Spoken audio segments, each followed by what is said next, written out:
जैसा कि मैंने अपनी पिछली वीडियो में कहा था कि अगर कोई विवेचना अधिकारी, पुलिस अधिकारी जिसके ऊपर अपराध की विवेचना की जिम्मेदारी है, वो किसी भी परिस्थिति में इस बात के लिए दोषी पाया जाए कि उसने जानबूझ के विवेचना के साथ छेड़छाड़ करी है, ईमानदारी नहीं करी है, दबाव बस जो है विवेचना सही और ईमानदारी से नहीं करी है, तो ऐसे पुलिस अधिकारी के लिए भी, ऐसे जांच अधिकारी के लिए भी आजीवन कारावास का सज़ा होनी चाहिए।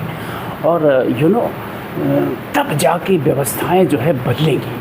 आज स्थिति ये है कि हमारे संविधान में कोई कमी नहीं है, हर अपराध के लिए जायज़ सज़ा का प्रावधान है, लेकिन जो इन्हें संचालित करने वाला सिस्टम है वो पूरा करप्ट हो चुका है। उसकी शुरुआत होती है पुलिस की विवेचना से, फिर न्यायालय में बार हो चाहे बेंच हो, दोनों पक्ष करप्ट है, तमाम ऐसे वकील हैं। आज सोचिए, अगर बलात्कार के मामले में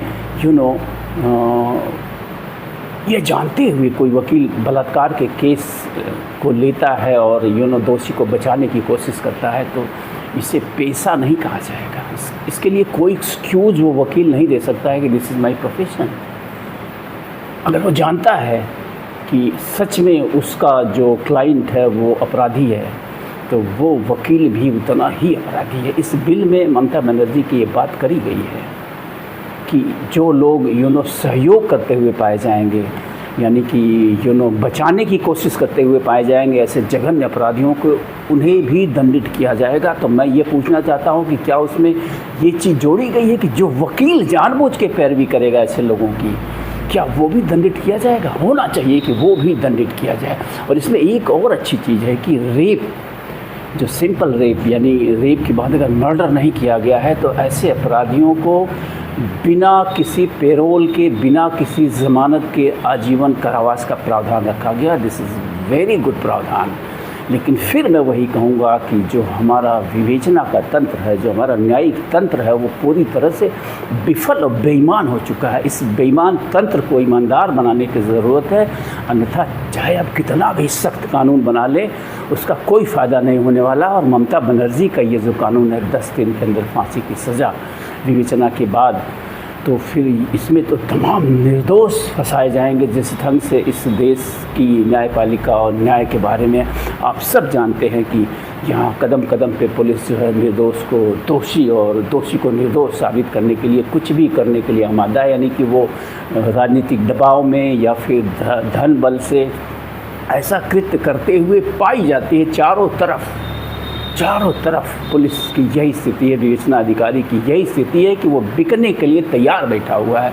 तो ऐसे लोगों को पहले सुधारने की ज़रूरत है। दंड प्रक्रिया में इन लोगों को लाने की ज़रूरत है कि विवेचना अधिकारी अगर गलत पाया जाए तो उसे भी आजीवन कारावास हो, अगर वकील गलत पाया जाए पैरवी करते हुए तो उसे भी आजीवन कारावास की सज़ा हो, और कोई अगर न्यायाधीश ऐसा करता हुआ पाया जाए तो उसे तो मृत्युदंड का प्रावधान होना चाहिए। मैं कहूँगा तब जाके व्यवस्थाएं सुधरेंगी। इस तरह से कानून बनाने से कुछ नहीं होने वाला है। जब निर्भया कांड हुआ था दिल्ली में, ढेर सारा हंगामा हुआ था पूरे देश में। ठीक है, दोषियों को सज़ा हुई, लेकिन क्या रेप बंद हुए इस देश में?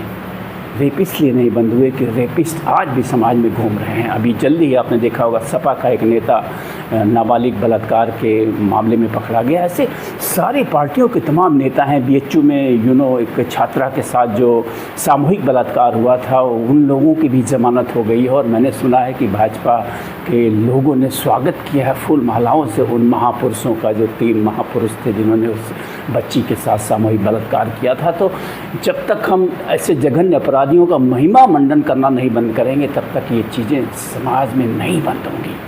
इसके लिए हमें और सख्त होना पड़ेगा और आम जन को जो है जागरूक होना पड़ेगा। जब तक आम जनता नहीं जागरूक होगी, जब तक हम अपराधियों, निकम्मों को, इस तरह के लोगों को संसद और विधानसभाओं में भेजते रहेंगे, तब तक ये चीज़ें नहीं बदलने वाली। ये कानून बना के दिखावा करने से कोई फ़ायदा नहीं होने वाला है। इसका दुरुपयोग होने की संभावना बल्कि ज़्यादा है। 10 दिन का समय आपने रखा है। पुलिस वाला अगर बिक गया तो किसी निर्दोष को फांसी पे चढ़वा देगा वो। तो इस तरह की कानून होने चाहिए, लेकिन उससे पहले अपने न्याय तंत्र को सुधारने की ज़रूरत है। जो जिम्मेदार लोग हैं उन्हें जिम्मेदार बनाने की ज़रूरत है। उनके लिए कड़ी सज़ा का प्रावधान निर्धारित करने की ज़रूरत है, चाहे वह विवेचना अधिकारी हो, चाहे वह एडवोकेट हो, चाहे वह जज हो। जिस किसी ने भी जानबूझकर ऐसे जघन्य मामलों में जमानत देने का काम किया है, दोषी को निर्दोष साबित करने का काम किया है, ऐसे लोगों को सबसे पहले दंडित करने की ज़रूरत है, ताकि लोगों के अंदर जो है ना ये भय पैदा हो कि अगर हम ऐसा कृत्य करेंगे तो हमें जो है हम बच नहीं पाएंगे। और दूसरी चीज़ मैं ये कहूँगा कि इसमें ऐड करने की ज़रूरत है कि ऐसे लोगों को सामूहिक स्थान पे सामूहिक सज़ा दी जाए, गर्दन काट के या फिर फांसी पे लटका के छोड़ दिया जाए उन्हें तड़पने के लिए कई दिनों तक, जैसा वो सऊदीया वगैरह में होता है।